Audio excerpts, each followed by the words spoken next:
Hello, everyone. My name is Drew, and I'm here to continue our time management series to talk to you about textbook reading. Now, a textbook is, of course, a tome of finite knowledge that you'll have for most of your courses. And they usually contain most or all of the information pertinent to the course. They sometimes contain information that's necessary, that's not covered in lectures, so stuff that the professor will not talk about, but that you still need to know. It will sometimes be in the textbook.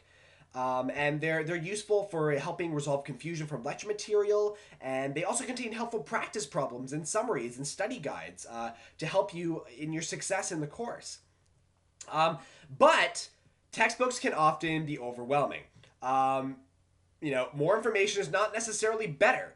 And textbooks may include details that are beyond the scope of the courses to which they're assigned. So, all of us have probably opened some type of training manual or something like that where there's been so much information and it's just confusing and you don't need to know all of it. And sometimes that's the case with a textbook for a course. It'll contain information that you just simply don't need to know.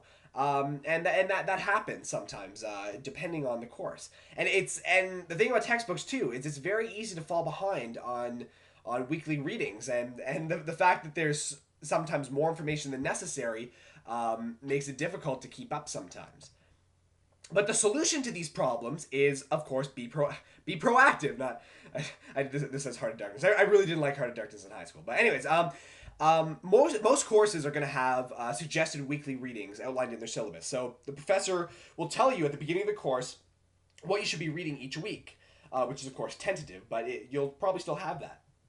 So you need to dedicate specific time for textbook reading in your schedule, because it's very important, especially because you have to find out if the professor recommends a textbook readings or designates them as required or simply uses them for reference, because you have to put it in your schedule, because if your professor designates them as required, well, you got to read them to get all the information.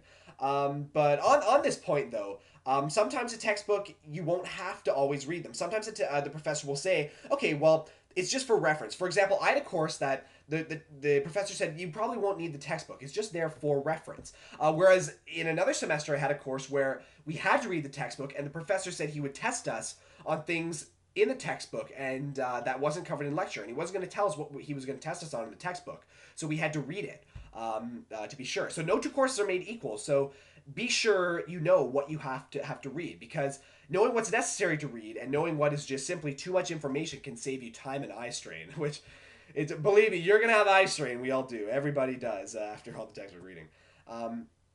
So how do you just go about doing it? So, well, first you have to find out what distracts you from reading. Um, you know, can you work with noise, or do you need silence?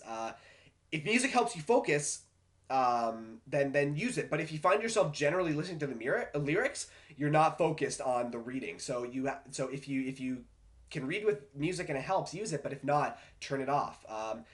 The same goes, with the TV playing or whatever, or with MSN going or Facebook. Close it if you're distracted from your reading. And some people can read with more noise, but some people can't. So determine what works best for you. When you're reading, have a goal and try your best to reach it. So, for example, if you schedule Saturday afternoon, I'm going to read chapter 1. Try to read it, but don't rush through the words in an attempt to reach your goal, because speed does not equal efficiency. You have to make sure you understand what you're reading. And it often helps to read a paragraph once and then reread it to make sure you comprehend its contents. And that goes on another level too, and it's analogous to driving somewhere where you've never been before. So, say example, you're driving to Toronto. You've never been to Toronto. From Ottawa, it's about 4 to 5 hour drive. It seems like 8 hours when you're first going there, because you've no idea what you're to expect, what you're gonna see. The trip seems so long, but then on the way back, the trip seems like maybe 2 hours at the most, because you're so familiar with the trip already. You know what to expect, and so it seems shorter. And the same goes for reading. You read it once the first time, it's going to be difficult and you're not going to understand it. But the more you read it, the easier it will get, and the easier things will be to understand. And when you're reading, you don't have a photographic memory. Nobody has a photographic memory. if you tell me you do, I don't believe you right off the bat. Prove it. Come to the SSSC and prove it to me. I would love to see if you have a photographic memory. But this right here, this picture, this is as close to photographic memory as any of us are going to get, unless you prove me otherwise. But so because of that, you have to make notes while you're reading the textbook. Write down important points, bold terms, and recurring themes, because that will help you formulate a summary for when the time comes to study, because you're not going to remember it all just from reading it once, no matter how superhuman you believe yourself to be. You have to make notes. Now, in that, how do you know what's important? Professors won't always tell you what information you need to know from the textbook, like I told you about that course I took. And that's not because the professor is cruel or mean. It's because um, figuring it out for yourself, going through and determining what's important is better in the long run for you. It will help you learn. So things to look for are bold and italic terms. They're bold and italic for a reason. Concepts that cross over with lecture material. If it's covered in both the textbook and the lecture, it's important. Pictures and tables. The editor would not waste ink on pictures and tables if they didn't contain something useful. And it's usually not the data that's important, but the general concept or theme that is reflected by the picture or table. And concept summaries, they often offer a good summary of the information. However, you have to be careful with concept summaries, because reading a chapter summary does not replace reading the chapter.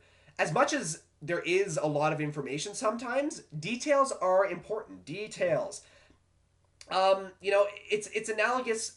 I'm going to use another analogy to building a car. Someone tells you, okay, the car goes forward, it can go backwards. It has wheels. It's used for traveling. It has a steering wheel, a windshield. Okay, that's the general themes. But in order to build the car, you have to know the details, how it works, how everything goes together. You need those details to get the full picture. So even though it's true that general themes and concepts are usually the most important, sometimes you do need to know details, and reading a chapter summary will not give you the details. So you definitely have to be careful in doing that. You have to read the whole chapter, because your face will not melt in reading the whole chapter. It's Indiana Jones. You just have to plug through it. And when's the time right to read? You have to schedule textbook readings into your schedule, and don't waste valuable time during your day. A half-hour commute on the bus can equal a half-hour potential reading. I read my whole first year physics textbook just in my commute time and waiting for classes to start. I don't think I ever sat down for hours at a time reading my textbook. It was on my downtime, and these small units of time that you can use to read can quickly add up. Sometimes a chapter can be read in a day's worth of wasted time like that. So that's pretty much all I have to say about textbook reading. If you have any questions or want any more tips, come to the Science Student Success Center, located in 1152 Herzberg. Questions about textbook reading or anything to do with time management, really, or anything else to do with science success. But I hope this helped, and keep listening if you've listened to the rest of them. Thanks a lot.